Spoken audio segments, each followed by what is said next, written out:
In this part we're going to look at a group of words that contrast ideas in writing. As you can see, there are two types we're going to look at here. We have contrast words and we have what are called concession words.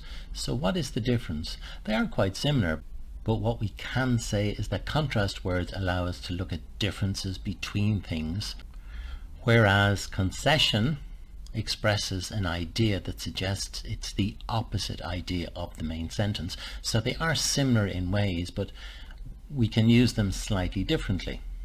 Let's just look at how we use contrast expressions. We can use them in a sentence. For example, we have the word however in the sentence here. We can use them across sentences. So with our example here, we have two sentences, and the second sentence is used on the other hand as a contrast. And these are some of the words that we can use in a sentence: but, however, while. And these are some examples that we can use across sentences: on the other hand, at the same time, and on the contrary. If we look at concession words and expressions, we've got words like although.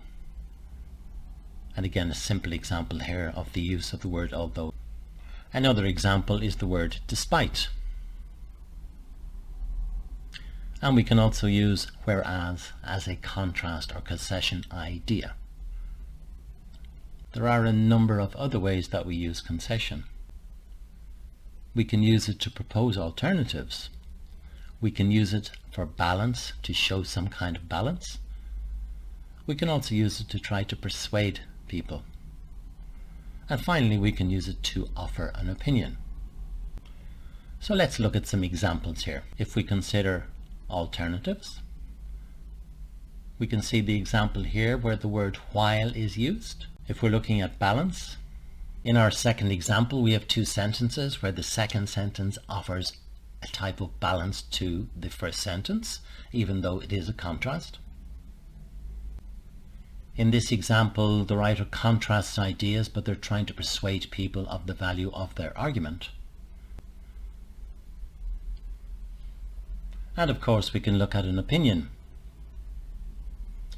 And we can see here that there is a contrast word, but it is part of the writer's opinion.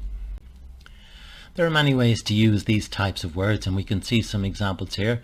It is important to think about how you can integrate them better into your writing and consider different ways that you may be able to use them.